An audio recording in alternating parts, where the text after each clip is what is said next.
وبرکاتہ۔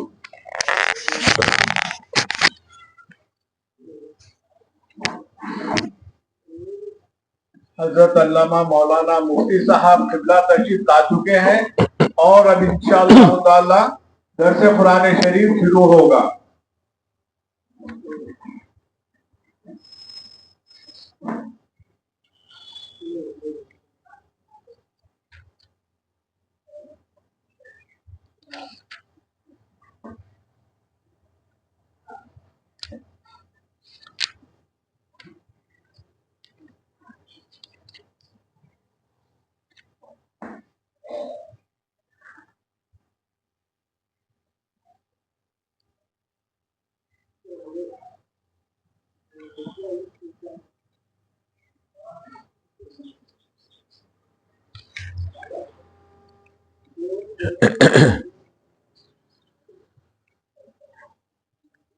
بسم اللہ الرحمن الرحیم،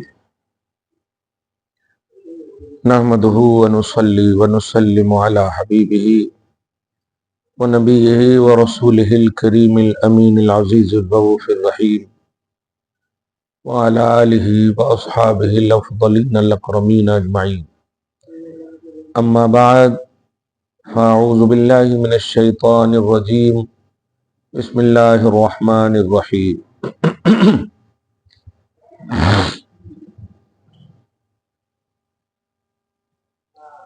وَإِذَا جَاءَهُمْ أَمْرٌ مِّنَ الْأَمْنِ أَوِ الْخَوْفِ أَذَاعُوا بِهِ،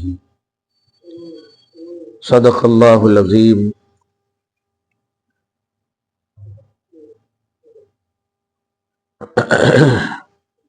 حصول برکت کے لیے دھیرے دھیرے درود شریف پڑھ لیں۔ اللہم صلی وسلم وبارک علی سیدنا وشفیعنا وحبیبنا ومولانا محمد وآلہ واصحابہ وبارک وسلم صلی اللہ تعالی علیہ وسلم۔ ماہ شعبان المعظم ہم پر سایہ فگن ہو چکا ہے اور اس کا 3-4-5 دن گزر چکا ہے۔ اللہ رب العزت اس ماہ میں جو برکتیں، انوار، فیوز رکھے ہیں، پروردگار اپنے فضل سے ہم سب کو، ہم سب کی آل اولاد کو عطا فرمائے۔ شعبان کی بڑی فضیلتیں احادیث مبارکہ میں وارد ہیں۔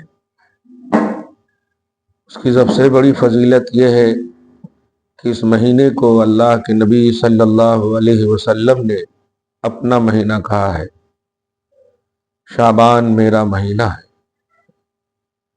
اور یہ بات مسلمات میں سے ہے، یہ بات طے ہے کہ جسے اللہ کا نبی اپنا کہہ دے، ہو ہی نہیں سکتا کہ وہ اللہ کا نہ ہو۔ تو دعا اور تمنا یہ کیجئے کہ ہم سب کو بھی ہمارے نبی اپنا کہہ دیں کہ یہ میرا ہے۔ ہم تو دعویٰ کرتے ہی ہیں کہ یا رسول اللہ آپ میرے ہو، امت کی جانب سے، ہماری جانب سے تو یہ دعویٰ ہوتا ہے، لیکن یہ تمنا کریں کہ ایک بار نبی کہہ دیں کہ یہ میرا ہے۔ شعبان میں ہم آپ کے مہینے میں داخل ہو چکے ہیں۔ آپ ہر وہ کام کیجئے جس میں کہ نبی صلی اللہ علیہ وسلم کے میرے مہینے میں جو بھی کام ہو وہ میرا ہی کہلائے۔ یہ مہینہ جس کا اب 8 دن یا 9 دن جو ابھی 15ویں شعبان کے لیے سمجھیے، شب برات سے پہلے جو ایام گزار رہے ہیں یا گزاریں گے، آپ کیسے گزاریں؟ 2 بات کا خاص خیال رکھیے۔ حقوق اللہ اور حقوق العباد میں اپنی بساط کے مطابق کوتاہی مت کیجیے۔ ان میں سے بھی اگر حقوق اللہ میں کچھ کوتاہیاں ہو جائے بتقاضۂ بشری، لیکن بندوں سے ریلیٹڈ حقوق میں کوئی کوتاہی نہ کیجیے۔ اگر بندوں کا دل دکھایا ہے، کسی کی غیبت چغلی کی ہے، کسی کی حق تلفی کی ہے، کسی کے تعلق سے بری سوچ رکھی ہے، یا حسد کی غیبت جیسے اعمال کے مرتکب ہو چکے ہیں، تو آپ پر لازم ہے کہ اپنے اعمال پیش ہونے سے پہلے ان سے آپ معافی تلافی کر لیں۔ معافی بھی وہ ٹیمپروری اور فارمیلٹی نہ ہو، ایسی معافی کریں کہ پھر وہ اس کے بعد کبھی کوئی ان کے تعلق سے نگیٹیوٹی نہ ہو۔ یہ سب سے پلس، چونکہ آپ کے ہمارے ہینڈ میں یہ بات ہے۔ اب ظاہر ہے جو 365 دن تک نماز چھٹی ہے وہ آپ 5-6 دن میں تو ادا نہیں کر سکتے، لیکن پھر بھی ہم اس موقع سے بھی قضاء عمری ہی کا عنوان دیتے ہیں کہ جو آپ پر فرض ہے، سب سے پہلے فرض اور واجب کو، مثلا نماز میں 5 وقت کی فرض نماز جو چھٹی ہے، اور اسی طرح عشاء کی جو واجب الوتر جو چھٹی ہے، اس کی قضا کریں، کیونکہ یہ آپ پر لازم ہے، اس کی پوچھ ہوگی۔ باقی جو نوافل وغیرہ چھٹے ہیں اس کی پوچھ گچھ نہیں ہوگی، بس ہمارا نصیبہ اجاگر نہیں ہوگا اور کچھ نہیں۔ یعنی اگر اس رات کو ہم قیام نہیں کریں گے، اللہ کی بارگاہ میں حاضر نہیں ہوں گے، تو اس رات کی نورانیت سے محروم ہوں گے بس، لیکن ہم کو پوچھا نہیں جائے گا کہ تم کیوں نہیں قیام کرے۔ لیکن اگر زندگی کے کسی موڑ پر آج یا کل کبھی بھی فرض نماز قضا ہوئی ہو تو آپ کی پوچھ گچھ ہوگی، اس میں آپ عذر تو پیش کریں گے، لیکن وہ بہتر جانتا ہے کہ آج جن حالات سے میرے بندے گزر رہے ہیں ان سے کہیں زیادہ پرخطر حالات تھے صحابہ کرام اور اہل بیت کے دور۔ وہاں تو کھانے کے لالے تھے، کھانے پینے کے اور فاقہ کشی کا معاملہ تھا۔ آپ اہل بیت کے حوالے سے سورۃ الدہر کے آیت نمبر 7، 8، 9 میں پڑھے ہوں گے، مسکین اور یتیم اور اسیر کا معاملہ۔ فاقہ کشی کے باوجود مگر وہ حضرات کبھی بھی ایک وقت کی بھی نماز نہ چھوڑے اور فرائض اور واجبات کو مقدم رکھے۔ آج تو آپ الحمدللہ عیش و آرام کے بستر ہیں، رہنے کے اچھے، کھانے پینے کے اللہ کے کرم سے بہرحال اچھے نظر آتے، اچھے اس اعتبار سے کہ بہتات ہے، کثرت ہے، ورنہ ان کا سوکھی روٹی کا دسترخوان جنتی کھانا سے بہتر ہے۔ اچھے اس اعتبار سے بول رہا ہوں کہ عملی طور پر سمجھیے، آپ سوچیں نا، کربلا کا میدان ہے، کون سا گھر تھا حسین اور حسینیوں کا، لیکن وہاں کیسے گزارے اور اسلام کو بچائے، شریعت کو بچائے۔ ایک وقت کی بھی نماز قضا نہ ہوئی، اور آپ کیا سمجھتے ہیں کہ کیا صرف مرد تھے وہاں؟ نہیں، عورتیں بھی تھیں، زینب بھی تھی وہاں، شہربانو بھی تھی وہاں، اور سب سے بڑی بات ننھی منی بھی تھی وہاں، سکینہ بھی تھی وہاں۔ تو ماں اس بات کا خیال رکھنا کہ آج سے لے کر شب برات کی مغرب سے پہلے تک، یہ 2 ہفتے میں 2 سنڈے میں میں کوشش کروں گا کہ ادھر ادھر آپ کی ذہن نہ جائے۔ آپ کو ہم نہیں روکیں گے ولیمہ میں جانے سے، نکاح کے فنکشن کو اٹینڈ کرنے سے نہیں روکیں گے، لیکن اس بات سے ضرور ہم روکیں گے کہ کوئی ایسا کام نہ کیجیے گا کہ آپ کا جب رجسٹر پیش ہو اللہ کی بارگاہ میں تو آخری پنہ بھی سیاہ ہو۔ 365 دن کے پنے کیسے تھے وہ آپ خود جانتے ہیں، لیکن کہیں آخری پنہ بھی سیاہ ہو تو پتہ نہیں پھر کیا ہوگا۔ موت بھی لکھی جاتی ہے، رزق بھی لکھا جاتا ہے۔ دعا یہی کرتے ہیں کہ جب تک اللہ نے حیات رکھی ہے پاکیزہ حیات نصیب فرمائے، اور موت بھی ہو تو پاکیزہ اور خاتمہ بالخیر ہو۔ کیونکہ اس حقیقت سے ہم چشم پوشی کر ہی نہیں سکتے، کیونکہ یہ ہمارے ہینڈ میں ہے ہی نہیں۔ موت کا خالق بھی وہی ہے، مالک بھی وہی ہے، لیکن یہ تمنا ضرور کر سکتے ہیں کہ جب تک زندہ ہوں، ہیلدی ہوں، اچھے ہوں، پاکیزہ ہو، تو دو کام خصوصاً فرائض کی تکمیل میں کوتاہی نہ کیجیے گا۔ موقع ملے تو قضائے عمری، یعنی جب سے آپ بالغ ہوئی ہیں تب سے کبھی بھی نماز چھٹی ہو تو ان کو یاد کر کر کے پڑھیے گا۔ اب ہمارے کو کیا معلوم کتنی چھٹی ہے، تو آپ 100-500 برس کی تو نہیں ہے نا۔ ابھی 1 کروڑ روپیہ دے دیجئے تو 4 دن کیوں نہ لگ جائے، گن لیں گے آپ کو 10 تولے سونے دے دیں تو کیسا گن جائیں گے آپ، چھوٹے چھوٹے بھی ہو تو۔ آپ ان چیزوں میں جو آپ پر لازم ہے ان کے بارے میں ایسے سوال کیسے کر سکتی؟ بچے کرتے ہیں ایسا، حضرت ہمارے کو تو نہیں معلوم، ہمارے کو نہیں معلوم۔ عورتوں کو تو اور اچھے سے معلوم ہوتا ہے کہ کب سے وہ بالغ ہوئی ہے۔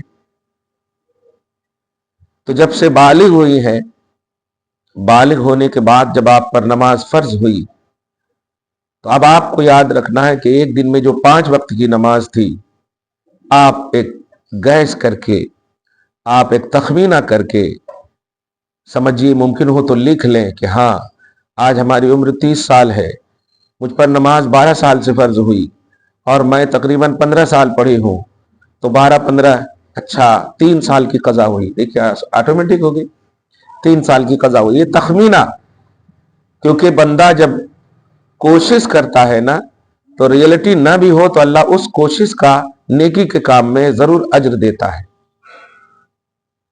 ہمارے کو نہیں معلوم ایسا بول کر نہیں، اللہ کو تو سب معلوم ہے، لیکن آپ کو یہ تو معلوم ہے کہ جو بھی قضا ہوئی ہے وہ ہم پڑھیں گے۔ قضا ہونا یقینی ہے، کوانٹیٹی نہیں معلوم ہے بس، لیکن قضا ہونا تو یقینی ہے۔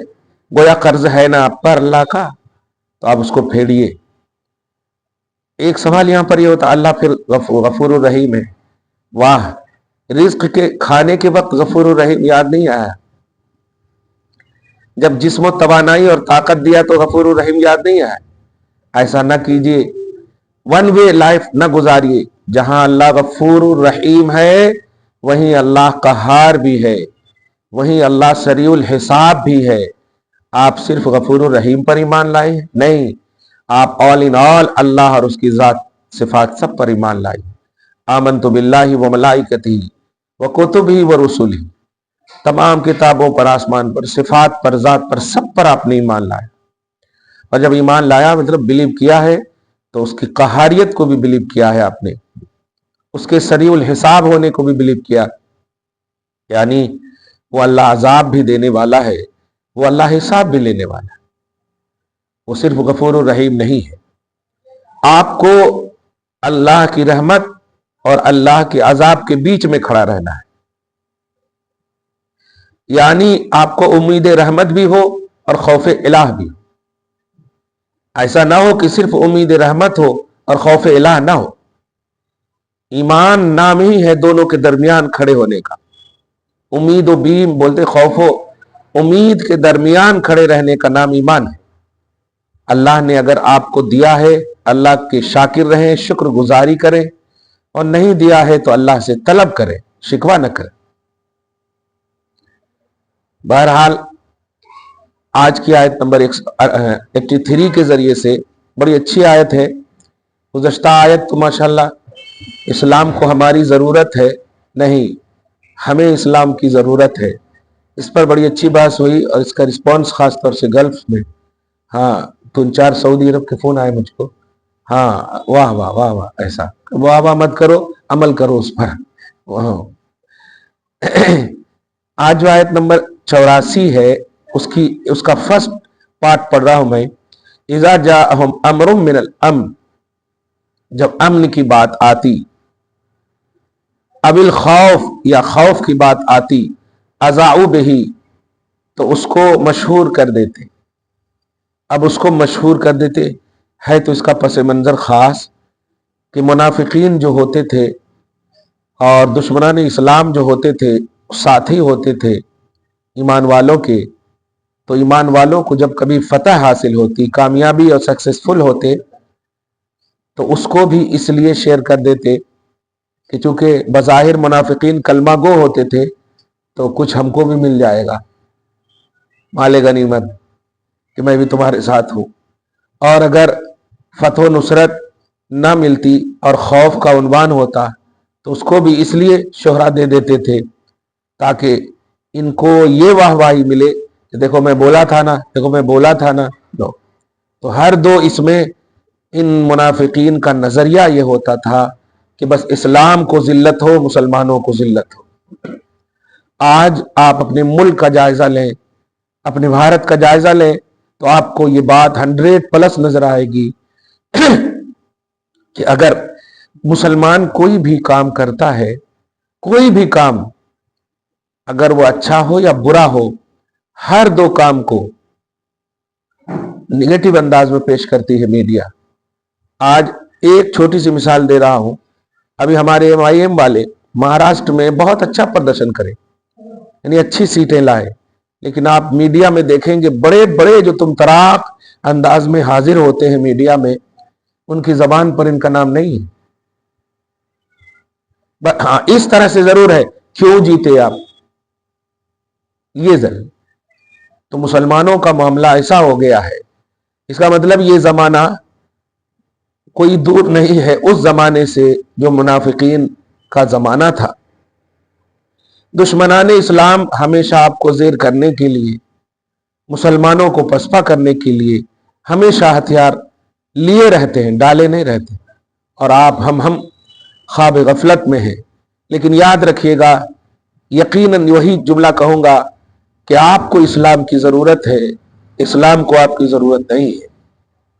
اگر آپ نے اسلام کے دامن کو تھاما ہے تو مضبوطی سے تھامے رہیے. یہ اسلام کبھی آپ کو نہ گرنے دے گا نہ جھکنے دے گا. یہاں بھی سرخرو رہیں گے انشاءاللہ، وہاں بھی سرخرو رہیں گے. اللہ کہتا ہے للہ العزت ولرسولہ وللمؤمنین، کہ عزت تو اللہ ہی کے پاس ہے، اس کے رسول کے پاس ہے اور اہل ایمان کے پاس ہے. اس کا صاف مطلب یہ ہوا کہ یہ وہ فرمان عالی شان ہے جس کے کلمات کا کوئی حصہ مٹ نہیں سکتا. اور لاریب کتاب جب آپ کو عزت کا عنوان دے رہی ہے تو ایمان اور اسلام کو کبھی چھوڑنا نہیں. بہرحال شعبان المعظم کی عظمت بھرے ساعتوں سے آپ ہم سب گزر رہی ہے. ہم پر لازم کیا تھا، ہم نے 2-3 بات میں کہہ دی ہے. قضاء عمری جو ہر سال بتاتا ہوں، اس سال تھوڑا سی توجہ سے بتا رہا ہوں. میں آج ہی سے شروع کر دیجئے. آپ جو بھی وقت آپ مخصوص کیجئے. میں تو چاہتا ہوں کہ عشاء کے بعد کا وقت ہو. اور دوسری بات پہلے اس سے کہہ دو، آواز کس کی آ رہی ہے؟ میری آواز پھنسی ہوئی ہے، پھر بھی میں آپ کے سامنے بات کر رہا ہوں اور آپ غافل ہیں. بند کر دیجئے درس قرآن پہ.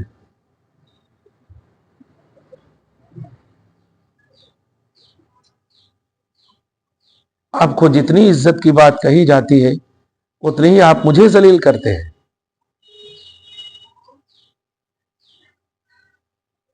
آپ مجھے تنخواہ نہیں دیتے ہیں کہ آپ میری بات بھی صحیح سے نہ سنیں. آپ اللہ رسول کے لیے آئی ہیں یہاں.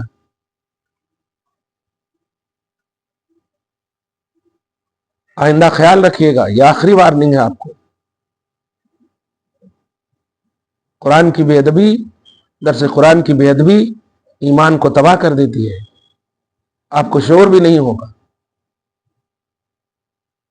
میں سولوشن بتا رہا تھا کہ قضاء عمری کیسے کرنا.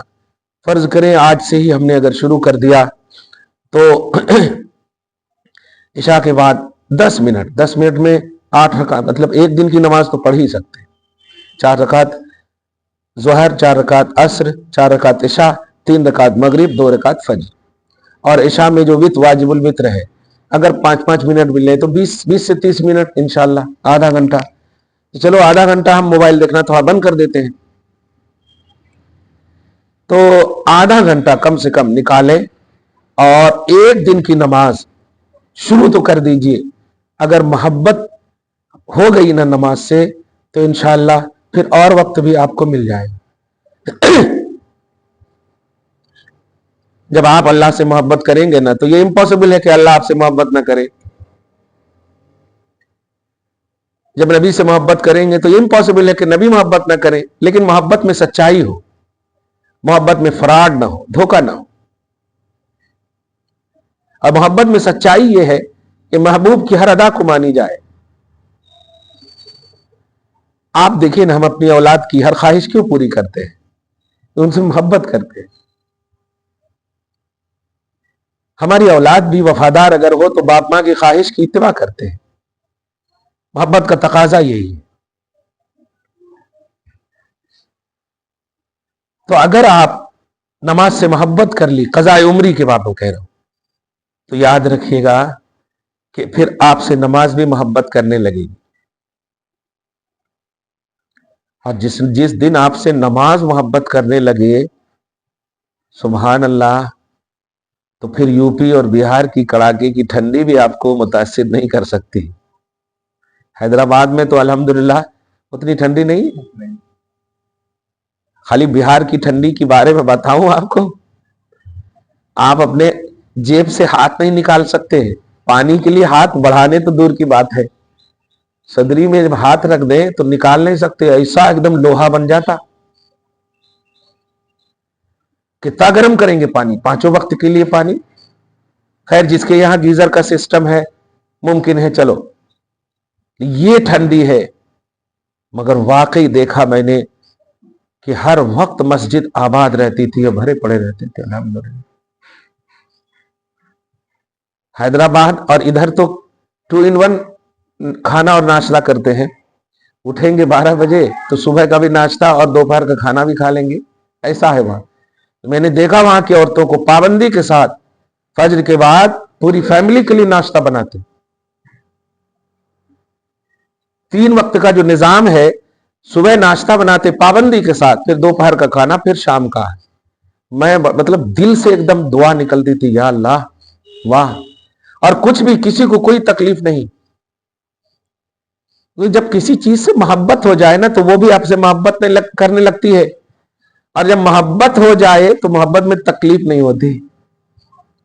آپ نماز سے محبت تو کر کے دیکھیے, نماز آپ سے محبت کرنے لگے گی اور اس کے بیچ میں کوئی چیز نہیں آئے گی, کوئی چیز آڑے نہیں آئے گی.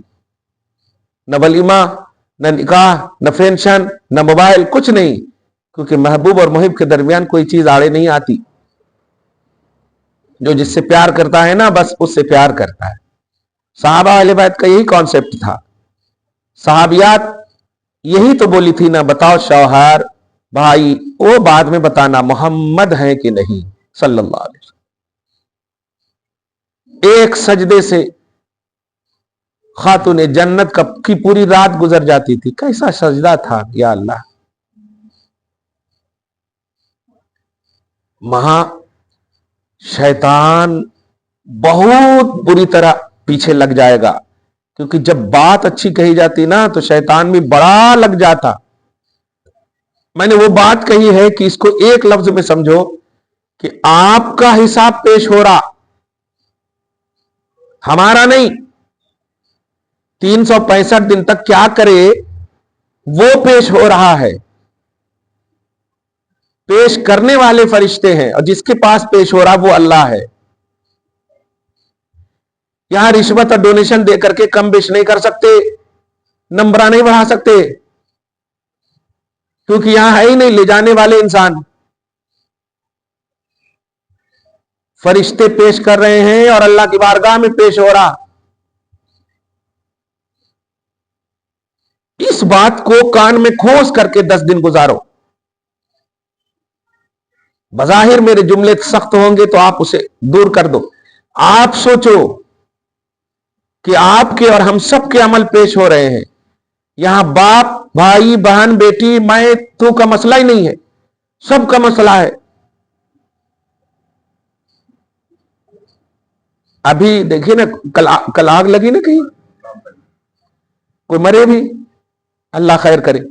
ہم نہیں جلے, لیکن جلتے کو دیکھ کر دل ٹوٹا کہ نہیں, دل تڑپا کہ نہیں, کہ کچھ تو ہوتا تو کر دیتے. آپ خوش ہوں گے کہ ہمارے اعمال جب پیش ہو تو غلط پیش ہو. نہیں نہیں نہیں, امپاسبل ہے. یہ دل اس لیے نہیں دیا اللہ تعالیٰ نے کہ آپ خوش ہو دوسروں کے لیے، نہیں، آپ بحیثیت ماں، بحیثیت بہن، بحیثیت بیٹی، تینوں آئینے میں دیکھیے کہ گھر کا کوئی بھی فیملی اگر غافل ہے تو جہنم کی آگ میں اگر وہ جلے گا آپ پسند کریں گی؟ نہیں پسند کریں گے۔ تو گھر کا ایک ایک فرد رسپانسبل بن جائے، آخری کم سے کم آخری لمحے میں کہ ہمارے اعمال پیش ہو، اس کو اس روایت کے ذریعے سے محسوس کیجئے۔ ایک شخص ہے جو انتقال کر گیا یا کر گئی،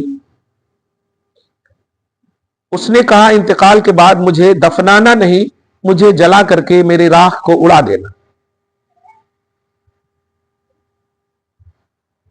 ہوا ایسا ہی، مسلمان تھے، بلیو کرنے والے تھے اللہ کو، ہوا ایسا ہی، لیکن جب خدا کی بارگاہ میں پیش ہوئے، وہ پیش ہونے کے بعد ایک ہی لفظ پوچھا، کیا تجھے میری قدرت پر ایمان نہیں تھا؟ تھا مولا، اسی لیے تو میں اتنا گنہگار تھا، اس قدر تیرا خوف تھا میرے اندر کہ میں سوچا اگر مٹی میں جاؤں تو کہیں مٹی بھی شرما نہ جائے، قبر بھی شرما نہ جائے، اس لیے میں نے تیری زمین اور تیری مٹی میں بھی رہنا گوارا نہ کیا، اور میں ہواؤں میں اڑنا گوارا کیا۔ اللہ نے پھر کہا کہ تم میرے خوف سے ایسا کیے ہو؟ کہا ہاں مولا۔ اللہ نے کہا جاؤ اے فرشتوں اسے جنت لے جاؤ۔ کیا تھا وہ؟ غلط کام تھا، آگ میں جلنے جلانے کی بات کرنا غلط، لیکن خوف الہی دیکھیے۔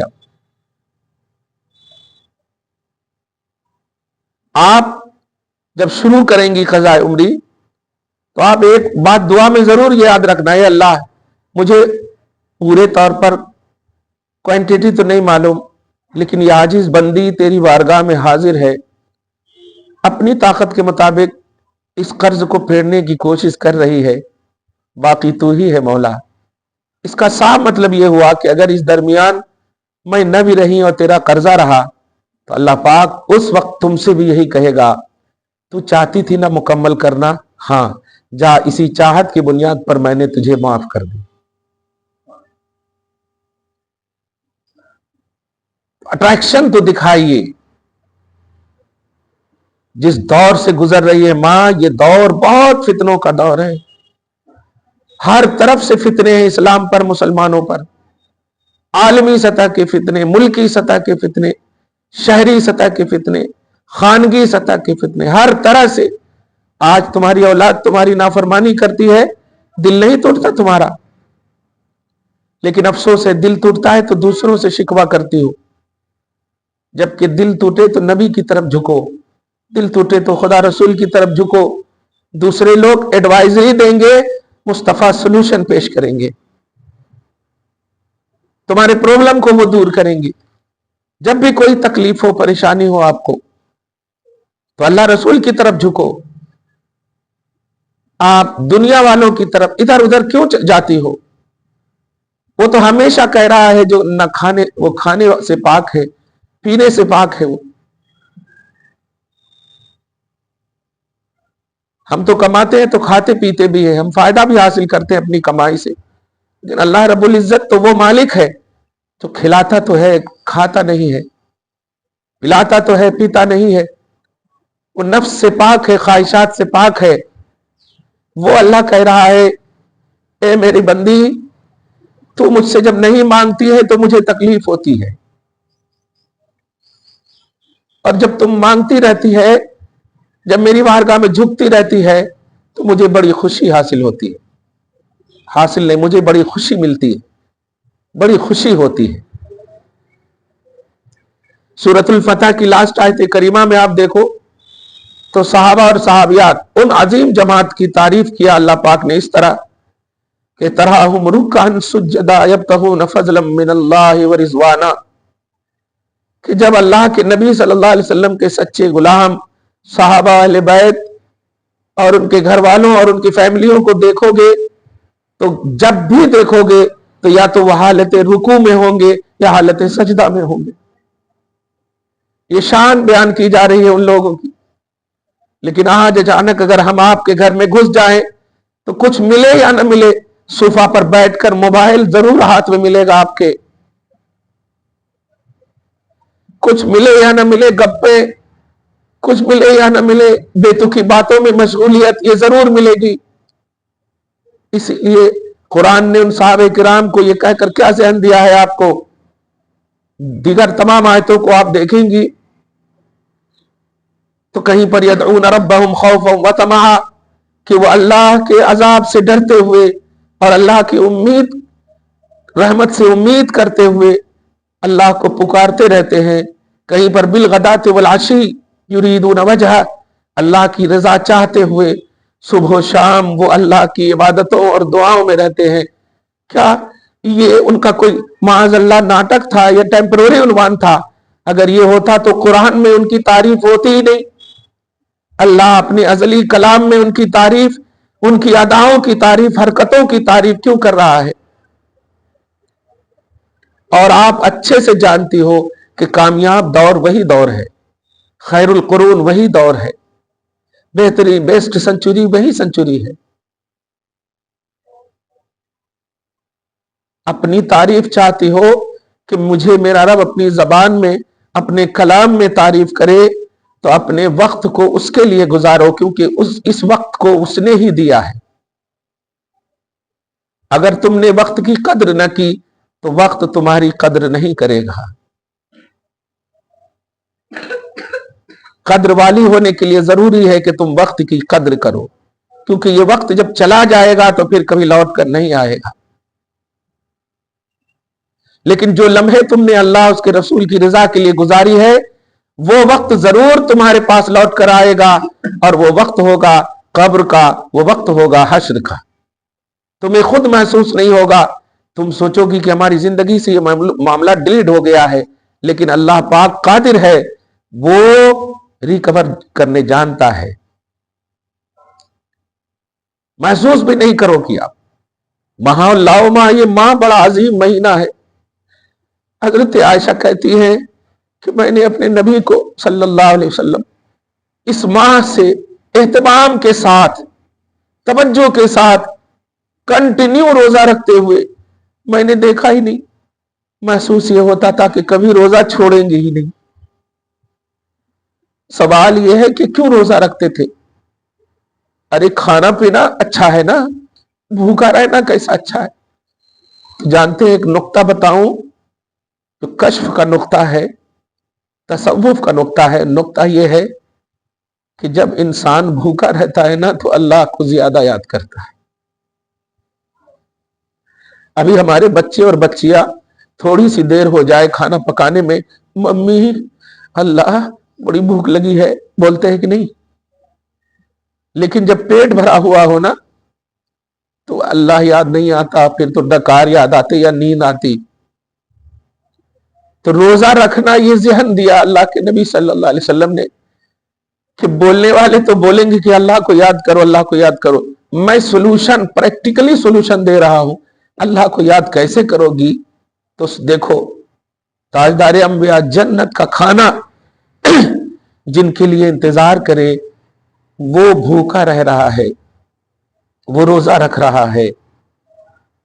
آپ محسوس کرنا اس بات کو کہ نبی نے روزہ رکھ کر ایک عملی عنوان نہیں دیا ہے، صرف ایک احساسی عنوان دیا ہے کہ اللہ کو یاد کرنے کے لیے جو بھی آپ کو اپنانا پڑے وہ کرو۔ اور میں نے جو آج کی گفتگو کی ہے وہ یہی ہے، آپ ہو ہی نہیں سکتا کہ آپ جس سے سچی محبت کریں وہ آپ سے محبت نہ کرے۔ قسم خدا کی آپ قرآن سے محبت کیجئے، قرآن آپ سے محبت کرے گا۔ نماز سے محبت کیجئے، نماز آپ سے محبت کرے گی۔